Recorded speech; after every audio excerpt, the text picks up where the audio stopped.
তো বন্ধু-বান্ধৱীসকল এইকেইটা যদি আপুনি সংকেত লাভ কৰে তেতিয়া আপুনি বুজি ল'ব জানি ল'ব আপোনাক কোনোবাই বহুত মনত পেলাইছে। যদি এই সংকেতকেইটাৰ ভিতৰত এটা সংকেতো আপুনি লাভ কৰে তেতিয়া আপুনি জানি ল'ব নিশ্চিতভাৱে আপোনাৰ প্ৰিয়জনে আপোনাৰ কথা ভাবি আপোনালৈ খুব মনত পেলাইছে, আপোনাৰ কথা অনুভৱ কৰিছে। গতিকে আজিৰ এই ভিডিঅ'টোত আমি আপোনালোকক ক'ম আপোনাৰ প্ৰিয় মানুহে যদি আপোনাৰ কথা মনত পেলায় তেতিয়াহ'লে আপোনালোকে কি সংকেত লাভ কৰিব। কোনোবা এনেকুৱা ব্যক্তি যি ব্যক্তিয়ে বহুত ভাল পায়, যদি সেই ব্যক্তিজনে আপোনাৰ লগত কটোৱা সেই ভাল লগা সময়বোৰ মনত পেলাইছে বা আপোনাৰ বিষয়ে বহু ভালকৈ ভাবিছে, এনেকুৱা সংকেত তেতিয়াহে পোৱা যায় যেতিয়া আপোনাৰ কথা সেইজনে বহুত বেছিকৈ ভাবে। এনে পৰিস্থিতিত এক তৰংগৰ সৃষ্টি হয় আৰু এই তৰংগ এক অদৃশ্য শক্তিলৈ ৰূপান্তৰিত হয়।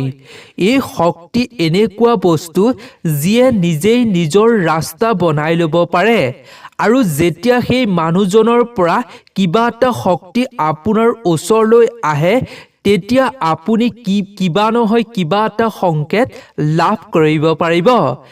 আজি আমি আপোনালোকক 4ৰ পৰা 5টামান কথা ক'ব বিচাৰিছোঁ যিবোৰ আপোনাৰ লগত যদি হৈছে তেতিয়া আপোনালোকে নিশ্চিতভাৱে জানিব যে আপোনাৰ প্ৰিয় মানুহজনে আপোনাৰ কথা বহুত ভাবি আছে। যদি গোটেইকেইটা নহয় ইয়াৰ এটাও হৈছে তেতিয়াহ'লেও আপুনি বুজি ল'ব আপোনাৰ প্ৰিয় মানুহজনে আপোনাৰ কথা বহুত মনত পেলাই আছে। এইবোৰ আপোনালোকে নজনাকৈ হৈ যায়। আপোনালোকে কাম কৰি আছে, ইয়াৰ ওপৰত আপুনি কোনো ধৰণৰ ধ্যান দিয়া নাই বা মনত পেলোৱা নাই। তাৰ পাছতো আপোনাৰ সেই মানুহজনৰ কথা হঠাতে মনত পৰি যায়। লগতে আপোনালোকে দেখিছে সপোনত সেই মানুহজন আপোনাৰ লগতে আছে আৰু আপোনাৰ লগত একেলগতে সময় পাৰ কৰিছে। এইবোৰ তেতিয়াহে হয় যেতিয়া সেই মানুহজনে আপোনাৰ কথা ভাবি থাকে। এইটো এটা শক্তি বুলি ক'ব পাৰি যিটো তাৰ পৰাই পঠিওৱা হয়। যদি আপোনালোকে সেইটো বুজি নাপায় তেতিয়াহ'লে আমাৰ মনে আমাৰ মগজুৱে তাক ভবাই দিয়ে। প্ৰিয় বন্ধুসকল, এইটো আছিল প্ৰথমটো সংকেত। আপোনালোকে বাৰু এনেকুৱা সংকেত পায় নেকি? আপোনালোকৰ হঠাতে বাৰু আপোনাৰ প্ৰিয়জনৰ কথা মনত পৰে নেকি? যদি এনেকুৱা হয় আপুনি বুজিব আপোনাৰ প্ৰিয়জনে আপোনাক বহুত মিছ কৰিছে।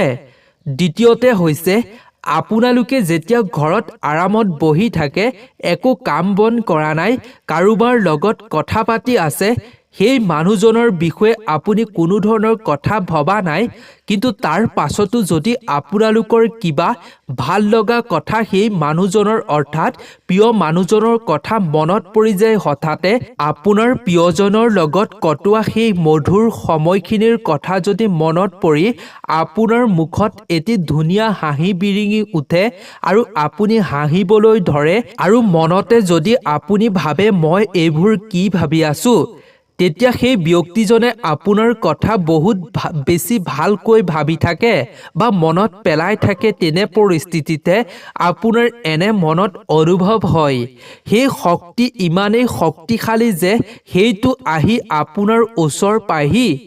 এইটো এটা ডাঙৰ সংকেত।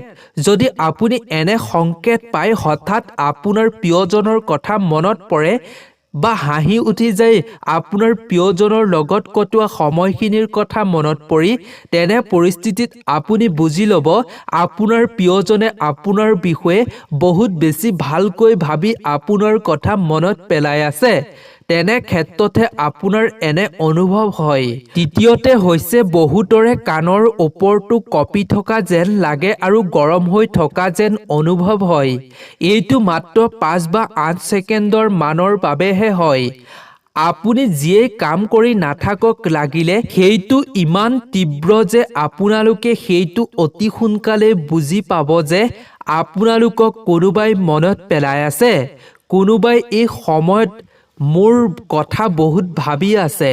আপুনি বুজি ল'ব যদি আপোনালোকে সেইবোৰ ধ্যান নিদি কাম কৰি আছে তেতিয়া আপুনি বাতৰি কাকতত ফোনত মেছেজত কমেণ্টত সেই মানুহজনৰ নাম বাৰে বাৰে দেখিব যদি এইবোৰ বাৰে বাৰে দেখে তাৰ অৰ্থ হ'ল যে সেই মানুহজনৰ শক্তি আপোনাৰ ওচৰলৈ আহিছে আৰু যেতিয়া এই শক্তি আহে তেতিয়া আপোনালোকৰ সেইটো অনুভৱ কৰাব বিচাৰে যে আপোনাৰ প্ৰিয় মানুহজনে আপোনাৰ কথা বহুত মনত পেলাই আছে কাৰণ সেই সময়ত আপুনি সেই মানুহজনক দেখি নাথাকে এইবোৰ দেখাৰ পাছত আপোনালোকৰ মুখত নিজেই হাঁহি বিৰিঙি উঠে আৰু কিছুমানৰ লগত এনেকুৱা হোৱাও দেখা যায় যে তেওঁলোকৰ চকু লৰিবলৈ ধৰে কাৰোবাৰ সোঁ চকু কাৰোবাৰ বাওঁ চকু এইটো জৰুৰী নহয় যে সকলোৰে একে ফালেই হ'ব কাৰোবাৰ বাওঁ চকু লৰিব পাৰে কাৰোবাৰ সোঁ চকু লৰিব পাৰে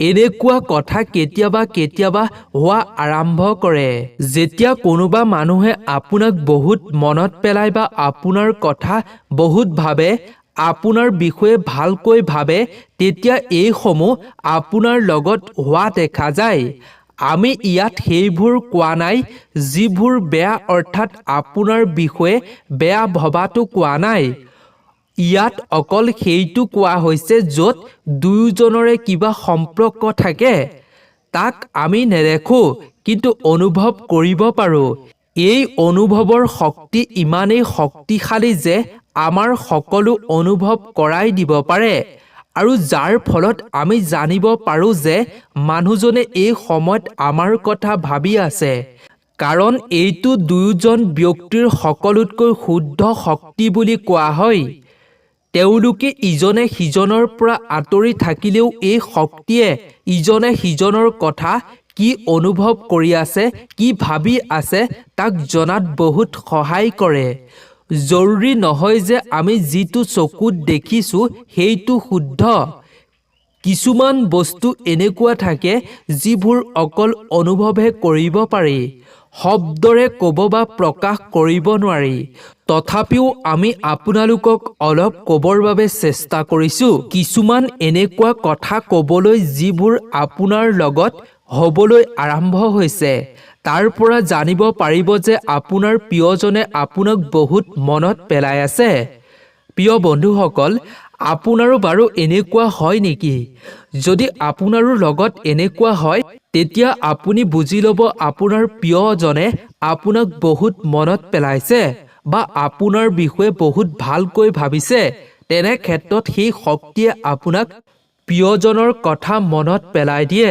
বা আপোনাৰ মনলৈ হঠাতে তেওঁ বিষয়ে চিন্তা আহি পৰে মনলৈ আহি যায় গতিকে আজিৰ ভিডিঅ'টো ইমানেই আছিল যদি এই সংকেত পায় তেতিয়া বুজিব আপোনাৰ প্ৰিয়জনে আপোনাক বহুত মিছ কৰিছে বা মনত পেলাইছে গতিকে নতুন এটা ভিডিঅ'ৰ লগত পুনৰ এবাৰ লগ পাম আজিৰ ভিডিঅ'টোৰ পৰা বিদায় লৈছোঁ ধন্যবাদ